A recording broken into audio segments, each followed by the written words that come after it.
You are No, relaxing don't tickle peacefully me. when someone Stop. suddenly reaches toward your ribs. I won't. I'm sorry. Their fingers have not even touched you yet, but your body is already twisting away. Then it begins. You laugh, kick, squirm, and desperately beg them to stop. Strangely, nothing about the situation is actually funny. Your attacker is only moving a few harmless fingers. So why does your body react like it is under attack? Why are your armpits and feet especially sensitive? And why can you almost never tickle yourself? Tickling seems silly, but it reveals something remarkable about your brain. It combines touch prediction, surprise defense, and social connection. Scientists generally divide tickling into two different experiences. The first type is a light, itchy sensation called nysmesis. Imagine a feather slowly brushing across your arm, or a tiny insect crawling over your ankle. You probably will not burst into laughter. Instead, you What may was shiver, that? It scratch, tickled. or Does it quickly feel okay? inspect your Let me skin. see. It just feels weird, like something's still there. This reaction may help us detect insects and other potential threats. Many animals appear to experience this light form of ticklishness. The second type is the intense version, called gargalesis. It happens when someone repeatedly touches a highly sensitive body area. This is the version that produces uncontrollable laughter and frantic movement. Humans are particularly sensitive around the armpits, ribs, waist, neck, and feet. These areas are not randomly selected. Many of them contain delicate structures or vulnerable parts of the body. Your ribs protect important organs inside your chest. Your neck contains major blood vessels and your airway. Your abdomen has less protection than your chest.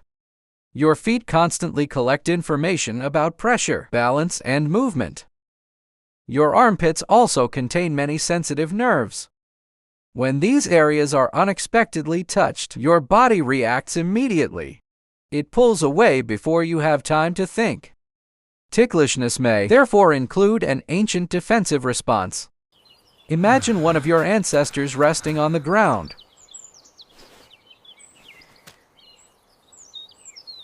A faint movement suddenly appears near the neck. Ignoring it could mean allowing an insect to bite. A rapid twitch or swipe could remove the threat. However intense, social tickling is more complicated than simple insect detection. The sensation begins when touch receptors in your skin become activated. They send electrical signals through nerves toward the spinal cord and brain. Your brain then examines where the touch occurred. It also considers its strength, speed, rhythm, and possible source.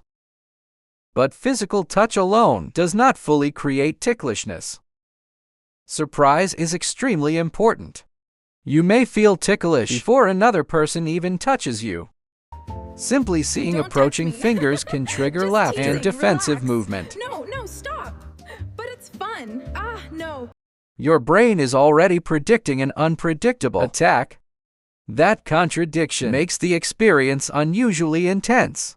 You know the touch is coming, but you do not know exactly where or when it will land. You cannot predict its direction, speed, or pressure either. Your nervous system remains alert because every movement could change. This helps explain one of tickling's greatest mysteries. You can touch your own ribs. You can scratch your own foot.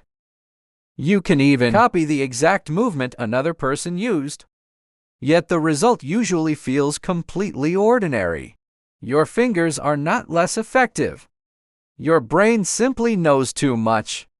Whenever you decide to move, your brain sends commands to your muscles. At the same time, it creates a prediction of the movement. Sensory effects. Travels down the spinal pathway, while the cyan prediction. It estimates where your hand will go and when contact will occur. It also predicts how strong the touch should feel. The cerebellum helps compare this prediction with the incoming sensory information. When everything happens as expected, the brain reduces the importance of that sensation. This process is sometimes described as sensory cancellation. It helps prevent your brain from becoming overwhelmed by self-generated sensations. Otherwise, every step would make your clothes feel extremely distracting. Every movement of your tongue would dominate your attention. Even touching an object could become confusing. Your brain must separate your own actions from events in the outside world. Self-tickling is weakened because the touch is predicted and controlled. Another person's movements cannot be predicted with the same accuracy. Even if you watch their hand, small uncertainties remain. That is enough to keep your brain alert. Scientists have tested this idea using machines and robotic devices. Participants controlled a device that touched their own hands. When the machine responded immediately, the sensation was not very ticklish. Oops, not what I expected. Good job, little guy. Researchers then introduced a short delay or changed the movement slightly. Suddenly, the touch became more surprising. It could also become noticeably more ticklish. The hand still began the action, but the sensory result no longer perfectly matched the brain's prediction. Surprise had returned. This means you might partly tickle yourself using an unpredictable device. However, your own fingers will rarely succeed. Your brain recognizes their plan before they arrive. But why does tickling make us laugh? After all, the experience can feel uncomfortable or even stressful. Tickling laughter is not exactly the same as laughing at a joke. A joke requires language, meaning timing, or an unexpected idea. Tickling can produce laughter without any humorous thought. The reaction is largely automatic. This is why laughter does not always mean someone is enjoying the experience. A person may laugh loudly while genuinely wanting the tickling to stop. Their face looks joyful, but their body may be trying to escape. The laughter may function partly as a social signal. It can show excitement, playfulness, helplessness, or temporary submission.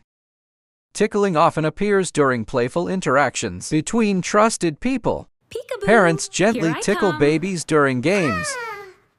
Gotcha. Hello, little one. Children use tickling while playing with siblings and friends. Couples may also use it to create playful, physical closeness. In these situations, tickling can strengthen attention and social connection.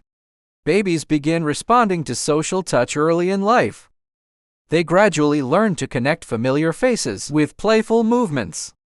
A trusted parent's approaching fingers may predict a safe and exciting game. Context changes everything. The same touch from a stranger could feel frightening or threatening. Your relationship with the person affects how your brain interprets contact. Control is equally important. Tickling often becomes uncomfortable when you cannot make it stop. Unexpected touch can quickly change playful excitement into genuine distress. That is why consent still matters during a seemingly harmless game. Laughter should never be interpreted automatically as permission to continue. People also differ greatly in how ticklish they are. One person may collapse when someone approaches their feet. Another may barely react to the same movement. Quiet smile. That tickles. Attention, mood, anxiety, trust, and expectation can influence the sensation. Feeling nervous may make the body more sensitive to unexpected touch. Feeling safe may make the same experience playful. Being distracted can sometimes reduce the reaction. Ticklishness can also change as people grow older. Children often participate in more physical play than adults. Adults may also become better at anticipating familiar movements. But there is no universal age when ticklishness disappears. Some adults remain extremely ticklish throughout their lives. Even thinking about being tickled can sometimes produce a physical reaction. Your shoulders rise. Your elbows move inward. Your feet pull away. Your body prepares to protect vulnerable areas before contact occurs. Humans are not the only animals showing tickle-like behavior.